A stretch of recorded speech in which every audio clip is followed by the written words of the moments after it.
Do you ever feel like your inbox has a mind of its own?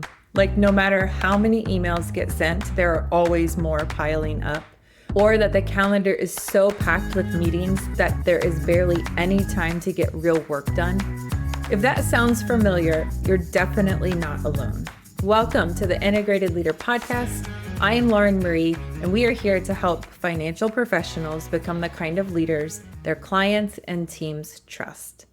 This week, we're talking about communication as a leadership superpower, because in financial services, the way things are communicated is just as important as the financial advice being given. Yesterday, we talked about the no follow-up rule, how to communicate so clearly that no one needs to send another email just to clarify. Today, let's take it one step further, because sometimes email and meeting overload isn't just a problem caused by others. It's something that we all contribute to without realizing it. One of the biggest reasons inboxes get out of control is that people hold on to decisions that don't actually belong to them. It happens all the time in financial services. If someone is copied on an email, they assume they need to reply. If a team member asks a question, the instinct is to jump in with an answer. If a client needs something, the default is to step in and handle it personally. But here is the truth.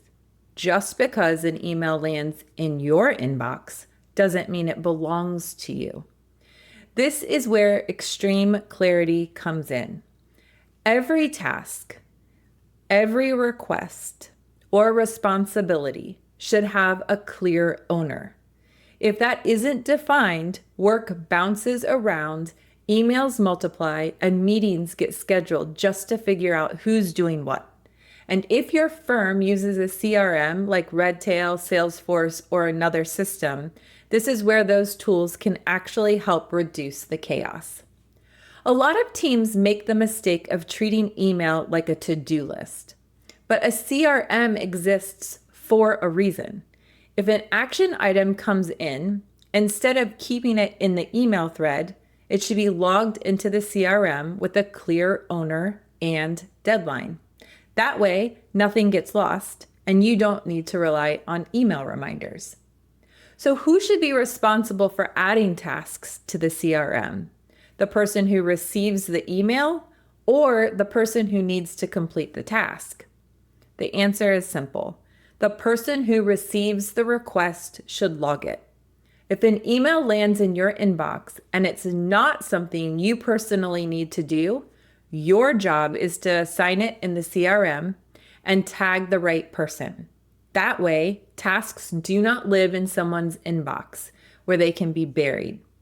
Once it's in the system, the person responsible for the work can track it, update it, and mark it as complete. And when assigning tasks, be clear. Don't just forward the email and assume they'll figure it out.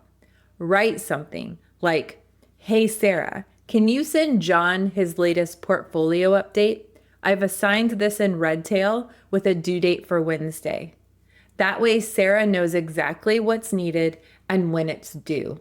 For example, if a client emails asking for a portfolio update, instead of replying with, "I'll check on this and get back to you," which just adds another email to the chain, log it as a task in the CRM for the portfolio manager, assign a due date, and then respond to the client and to the portfolio manager.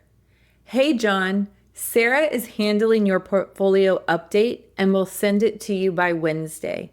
Let us know if you need anything else." Now the right person is handling it, the client knows who is responsible, and there are no extra follow-ups needed. This isn't just about delegation. It's about trusting the team and using systems that are already in place.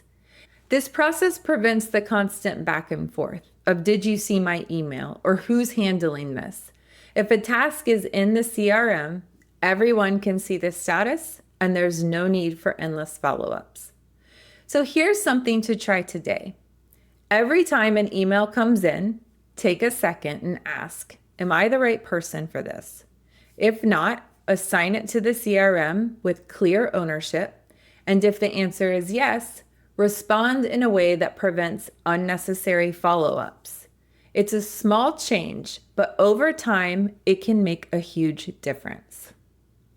Tomorrow, we're talking about confidence in communication, because in financial services, credibility is everything. If you want to sound like a leader, don't miss it. Make sure you're subscribed so that you never miss an episode of Actionable Leadership Insights. I'll see you tomorrow.